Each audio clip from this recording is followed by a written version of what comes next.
ગોગા મહારાજની માનતા પૂરી ન કરતા ભાઈ સાપ ઘરે આવી ગયો અને ખાટલા ઉપર ચડીને જે કર્યું ને ખરેખર આખું ગામ પણ વિચારતું રહી ગયું. મિત્રો, અત્યારે હાલ તમે આ વિડીયો ધ્યાનથી સાંભળતા જજો.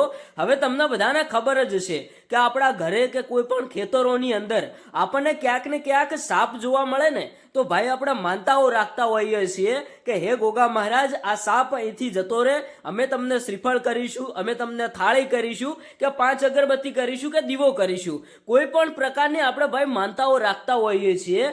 જ્યારે ભાઈ એ માનતા વધુ સમય થઈ જાય પછી આપણે માનતા નથી કરતા ત્યારે ક્યાંક ને ક્યાંક આપણને ભાઈ સાપ એક ગોગા મહારાજ આપણને પરચો પણ આપતા હોય છે. એવી જ રીતે આ ઘર માલિકને ભાઈ એક પરચો આપ્યો.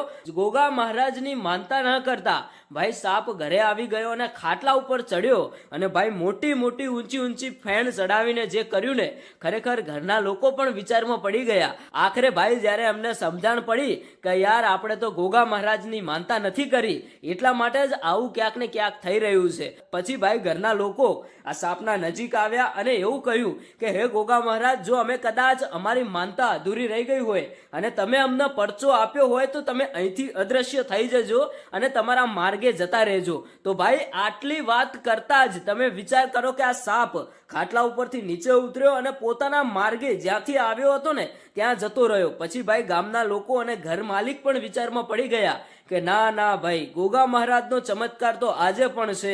આપણે જે માનતા કરી હતી આપણું કામ થઈ ગયું, તો આપણે માનતા પૂરી નથી કરી. આપણે જે શ્રીફળ માન્યું હતું, જે થાળી માની હતી એ નથી કરી. એટલા માટે જ ક્યાંક ને ક્યાંક સાપે આપણને પરચો આપ્યો છે. તો ભાઈ આવા છે ગોગા મહારાજના પરચા.